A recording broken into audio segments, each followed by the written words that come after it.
అసలు పోవాలి, వ్యవస్థ బాగుండాలంటే అప్పు లేదు నీకు, అసలు మాట్లాడే ఏంటి ఏమండి?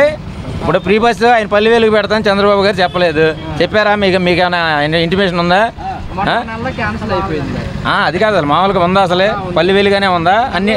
అన్నిటికీ ఉంది. ఆయన ఏమన్నాడు? 10,000 పెడితేనే బాగుంటుంది అన్నాడు. ఈ 10,000 ఫ్రీ బస్ అనేది ఏంటి? ఊళ్ళోకైనా ఫ్రీయే కదా బస్సు. ఇప్పుడు ఆయన పోయేది ఏంటి? అప్పు లేదు ఆటోకి. ఇప్పుడు మా స్టాండ్లో కనీసం అందరూ అప్పు చేసి కొనుక్కున్నారు. ఆయన ఎప్పుడో 2,000 బండిండు, 4 లక్షల రూపాయలకి అడిగినా కూడా ఇవ్వాల. చంద్రబాబు ఫ్రీ బస్సులు పెడతాడులే, నాకు అప్పు లేదు కానీ నేను తోలుకోవచ్చులే అనుకున్నాడు ఈయన. ఇవాళంటే అది లేదనుకోండి, తోమలపాకులు కోసుకుంటే వెళ్తాడు, రోజుకి 800 జీతం. మేమంతా గుండు గుడిచిపోవాలండి. ఇక్కడ మొత్తం 70 మంది ఉన్నారు. 70 మందిలో చీకు చింత లేని వ్యక్తి ఎవరు ఉన్నాయంటే ఆడే. ఫ్రీ బస్సులు పెట్టడం వల్ల ఆటో వాళ్ళ పైన కానీ సామాన్య ప్రజల మీద కానీ భారం పడే అవకాశం ఉంది కదా. అంటే ఫ్రీ బస్సులు పెడతాం వలన అయితే ఆటో వాళ్ళకి నష్టమేనండి.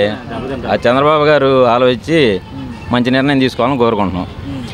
ఆయన చేసే దాని మీద ఈసారి కూడా డిపెండ్ అయి ఉంటే మాకు కూడా నచ్చితే మేము కూడా చేస్తాం. ఇప్పుడు అంతకుముందు జగన్ ప్రభుత్వంలో 10,000 ఇచ్చాడు, మమ్మల్ని ఎవరు ఆపలా. మేము ఎక్కడి నుంచి ఎక్కడి దాకైనా వెళ్ళాం. అందరూ చెబుతారు మా డ్రైవర్లు అందరూ. కేసులు రాయలా, తాగండి, కేసులు కూడా రాయలే మాకు. ఏ ఊరైనా వెళ్ళాం, ఎక్కడికైనా వెళ్ళాం, తిరిగాం, శుభ్రంగా ఉంది. 10,000 ఇచ్చాడు, ఆయన వరకు ఆయన మంచి చేశాడు. ఇప్పుడు ఈయన వచ్చి ఫ్రీ బస్సులు అంటున్నాడు. ఫ్రీ బస్సులు అయితే ఒక 10 మంది లేదా 180 మంది అయితే నష్టపోతారన్న ఏంటి. ఆయన మరి ఆటో డ్రైవర్లందరూ దయించి మంచి నిర్ణయం తీసుకోవాలని చంద్రబాబు గారిని కోరుకున్నాం. అయితే తెలంగాణ ప్రభుత్వంలో ఇది అమలైంది, ఫెయిల్ అయిందంటూ కూడా ఏపీలో కనుక కూడా పెడితే కనుక ఇలా ఎక్కడ కూడా ఫెయిల్ అయితేనే రూమర్స్ అయితే వస్తున్నాయి. అలా జరిగే అవకాశం ఉందంటారా? కంపల్సరీగా జరిగిద్దండి అది. ఎందుకంటే మీరే చూశారు, తెలంగాణలో పెడితే బియ్యం ఏరుకుంటా కూడా పక్క జంటకు వెళ్తారు, కూరగాయలకు కూడా అలాగే వెళ్ళారు. బ్రష్ చేసుకుంటా కూడా చూసాం మనం చాలా వీడియోలు. బ్రష్ చేసుకుంటా కూడా పై సెంటర్కి వెళ్ళి కడుక్కొని మళ్ళీ వచ్చి దిగిన వాళ్ళు ఉన్నారు ఏంటి. అదైతే కరెక్ట్ కాదన్న పెడతాం. అయితే అది చాలా మంది మా ఆటో డ్రైవర్లు చాలా వరకు నష్టపోతారు ఏంటి. దయించి మా యందు ఆయన చెప్పారు, సంవత్సరానికి ఏదో 15,000 బ్యాడ్జీ ఉన్న వాళ్ళకి, ఏవి ఉన్న వాళ్ళకి వేస్తా అని. ఒక్క కార్యక్రమం కూడా మా ఆటో డ్రైవర్లు అందరికి చేస్తే ఆయనకి రుణపడి ఉంటాం. ఆ విషయంలో ఇంకా సేవ్ అవుతాం. అంటే ఆ 15,000 మాకేదో జరిగిద్ది, మేము సోమరిపోతులం అవుతామని కాదు. మాకు ఏదైనా బ్రేకో ఇన్సూరెన్స్ అయిపోయినప్పుడు అట్లా కట్టుకుంటూ ఉంటుంది. కొంతమంది ఉంటారు డ్రైవర్లు, కొంతమంది ఏమో తాటాకు ఉపయోగించుకుంటారు, ఉంటారు. అందరూ ఒకలాగా ఉండరు. కొంతమంది ఏంటంటే 15,000 బండి అని చెప్పేసి కొంతమంది తాగుతారు. అది ఇప్పుడు గవర్నమెంట్ ఇచ్చేదాని వలన ఎవరు చెడిపోవటం కాదు. ఆయన 10,000 ఇచ్చాడని చెడిపోలేదు, ఈయన 15,000 ఇస్తాడని చెడిపోం. తెల్లారితే మా కష్టం మేము పడాలి, మా ఇది మేము చేసుకోవాలి. మాకేం లేదు, ఆయన 15,000 ఇచ్చాడు బ్యాడ్జీ ఉన్న వాళ్ళకి, మామూలు లైసెన్స్ ఉన్న వాళ్ళకి. మాకు దాన్ని ఇన్సూరెన్స్ కట్టుకుంటాం అండ్ కాగితాలన్నీ ఫిట్నెస్లో పెట్టుకుంటాం. మాకు పోలీసులు ఆపినా కూడా అప్పుడు ఏమి ఇబ్బంది ఉండదు కదా. ఇప్పుడు ఏంటంటే ఆటో వాడికి ఫ్రీ బస్ పెడితే వాళ్ళు రోజు 300-400 తోలుకుంటాం, లేకపోతే తోలితే 500 తోలుతాం. ఇప్పుడు ఆ ఫ్రీ బస్ పెడతాం వెళ్తే 300-400 కూడా మాకు రావు. ఇవాళ ఓన్లీ బండి కిస్తీ కట్టుకోవాలంటే నెలకు 10,000 కట్టాలి. ఇవాళ 10,500 11,000 అలా కట్టాలంటే అవి కట్టుకొని ఇంట్లో చూసుకోవాలంటే ఈ 500 చాలు. ఈ 500లో 300 రూపాయలు ఇంట్లో తీసుకున్నారు, 200 గ్యాస్ కొట్టించుకుంటే మాకేం మిగిలేదు ఏం లేదు ఏంటి. ఆ ఫ్రీ బస్ అనేది మరి ఆయనకే వదిలేస్తున్నాం. అది ఏంటి మమ్మల్ని మంచిగా ఆలోచిస్తారని చెప్పి చంద్రబాబు గారికి కోరుకుంటున్నాం. ఓకే అన్న, మీ ఆటో డ్రైవర్లు చెప్తున్న మాట ఏంటంటే గత ప్రభుత్వంలో మాకు ఎక్కడ చూసినా కేసులు రాయలేదు, ఈ ప్రభుత్వంలో రావడంతోనే ఆటో డ్రైవర్ల మీద పడేసి కేసులు రాస్తున్నారంటూ కూడా కొన్ని వ్యాఖ్యలు అయితే వస్తున్నాయి. అంటే కేసులు రాస్తున్నారంటే అన్నగారు చాలా వరకు అవుట్ ఆఫ్ బళ్ళు సిటీలోకి వచ్చేస్తున్నాయి. ఇప్పుడు అంతకుముందు ఏంటి సిటీకి అంత లిమిట్ అని ఉండేది, అంత లిమిట్ వరకే వచ్చాయి. ఇప్పుడు ఏంటి పామార్ నుంచి వచ్చేస్తున్నాయి, బందర్ నుంచి వస్తున్నాయి. అంటే ఎవరికాళ్ళు పొట్టతిప్పలే, వేరే కానీ కాదు. వాళ్ళకి ఒక్కొక్కరికి ఇంత లిమిట్ అని పెడితే సిటీకి ఏంటంటే రద్దీ ఎక్కువైపోయి పోలీసులు కూడా కేసులు రాస్తున్నారు. ఇప్పుడు అన్ని ఊర్ల నుంచి సిటీకి వెళ్ళాలి కంపల్సరీగా. అన్ని ఊర్ల నుంచి వెళ్తుంటే ఏమవుతుంది, సిటీకి రద్దీ ఎక్కువైపోతుంది, బస్సుల కన్నా ఎక్కువ కనపడుతున్నాయి. మరి వాళ్ళు ఎవరి మీద పడతారు, మా మీద పడతారు కదా. అందుకని ఇంత లిమిట్ వరకు అని పెడితే ప్రతిదీ సరిపోద్ది. సిటీ లిమిట్ ఇన్ని కిలోమీటర్ల వరకు అని సిటీ లిమిట్ పెడితే బెటర్ అని నా ఉద్దేశం.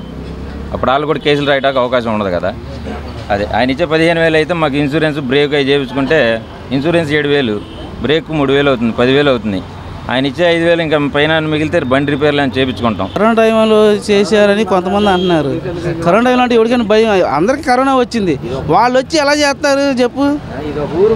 ఇప్పుడు నీకు వచ్చింది, నాకు వచ్చింది, వాళ్ళకి వచ్చింది, అందరికి కరోనా వచ్చింది. ఎవరు బయటకు వచ్చి చేస్తారు చెప్పు? ఎవరికైనా అట్టా ఉండిద్ది. ఇది కరోనా కాదు, సచ్చేది కాదుగా. ప్రళయం వచ్చింది, దానికి నీ మీద నా మీద చెప్పుకోవడం కాదు. ఎవరికి తోచిన సహాయం వాళ్ళు చేయాలి. అందుకనే కదా నా స్వచ్ఛంద సంస్థలు కానీ వాళ్ళు కానీ వీళ్ళు కానీ ఎంతోమంది వెళ్ళి వరదలు దిగి వెళ్ళి ఎవరు తోచిన వాళ్ళు చేస్తున్నారు. ఇది ప్రళయం కాబట్టి. అది మీరు ఆటో డ్రైవరా? మరి ఇప్పుడు ఫ్రీ బస్సు, ఉచిత బస్సు మహిళలకు తీసుకొస్తున్నారు. మీ ఆటో వాళ్ళకి మరి భారం పడే అవకాశం ఉంటుంది కదా? ఏం భారం పడదు. ఎందుకంటే చెప్పనా, ఆటోలు ఎక్కువైపోయాడు. ఇగో సన్నాసులు అందరూ ఆటోలు కొని అసలు పతోళ్ళు ఆటోలు కొట్టడారు. వేరే పనికి వెళ్ళే వాళ్ళు కూడా ఆటోలు కొని అసలు ఫస్ట్ నుంచి ఉన్న వాళ్ళు మేము నాశనం అయిపోయాం. అందుకనే ఆయన కరెక్ట్గా పెట్టాడు అనుకో, సన్నాసులు పోతారు, ఒరిజినల్ మిగిలిద్ది. ఒరిజినల్ వాళ్ళు తోలుకుంటారు చక్కగా. అప్పుడు మరి మీకు ఇబ్బంది కదా, ఆటో లేకుండా అందరూ బస్సులు ఎక్కుతారు అన్న. ఉచిత బస్సులు పెట్టగానే ప్రతి ఒక్కళ్ళు ఎక్కుతారు, ఆటో బస్సు ఎక్కేస్తారు. ఊర్లు తిరుగుతూ ఉంటారు. ఇప్పుడు సపోజ్ ఉంది మాది గోసాల సెంటర్, ఇప్పుడు పాంబార్ నుంచి ఒక 100 మంది ఎక్కుతారు బస్సు ఫ్రీ అని. వాళ్ళు వణుకూరు వెళ్ళాలి, వణుకూరు జగన్ కాలనీ చూడాలి, 600 ఎకరం ఇచ్చాడని వస్తారు. ఆ వాటిని 100 మంది దిగుతారు. ఆ 100 మందికి ఫ్రీ బస్సు లేదుగా మాకు రూట్లో. అప్పుడు ఆటో వాళ్ళు అసలు తోళ్ళకి మేము చచ్చిపోతాం అన్న, అసలు చచ్చిపోతాం, మేము తోలేము. అట్లా ఎంతోమంది వస్తారు ఫ్రీ అనేసరికి. ఎవరికైనా అన్న 100 మందికి భోజనాలు పెడితే 200 మంది వెళ్తారు. అలాంటి జనాలు ఊరిని వస్తుందంటే అది కూడా తింటారు. అంటే ఇప్పుడు ఫ్రీ బస్ పెట్టడం వల్ల ఆటో వాళ్ళకి మేలు అంటారా? మేలు, మాకే ఆదాయం పెరిగిద్ది. ఇప్పుడు 5-6 రోజులు తోలుతారు, ఊరిగా కూర్చుంటారుగా. తిరుగుతూ ఉంటారు ఆడవాళ్ళు, ఇంట్లో కూర్చోకుండా తిరుగుతూ ఉంటారు. ఆ వాటిని మాకేంది ఓన్లీ పల్లి వెలుగే పెడతాడు. పల్లి వెలుగు బస్సులే అన్నాడు. పల్లి వెలుగు బస్సులు పెడితే మా సిటీ రూట్ ఇది, అక్కడ దిగుతారు. ఈ రూట్లోనే పల్లి వెలుగు లేదు. అప్పుడు ఎవడు తోలేది? మేమే. ఇప్పుడు 500 తోలేటప్పుడు ఈసారి 2000 తోలుతాం. ఏమా హ్యాపీ. అప్పుడే లాభం ఎక్కువ అంటారు మీరు. రోజు పొగేస్తాం కూడా హ్యాపీకి. ఇప్పుడు అసలు ముందుకు డబ్బులే చచ్చిపోతున్నాం. ఆయన ఎప్పుడు పెడతారని మేము చూస్తున్నాం. మరి కాదు మరి మీరేమో ఆటో డ్రైవర్కి ఎలా చెప్తున్నారు? కొంతమంది ఏంటి మాకు ఇబ్బంది అయిపోద్ది, ఈ పథకం రద్దు చేయాలంటున్నారు కదా. ఇబ్బంది అంటే పల్లి వెలుగు రూట్ ఉంది కదన్నా, ఆ రూట్లో తిరిగే వాళ్ళకి కొంచెం ఇబ్బంది.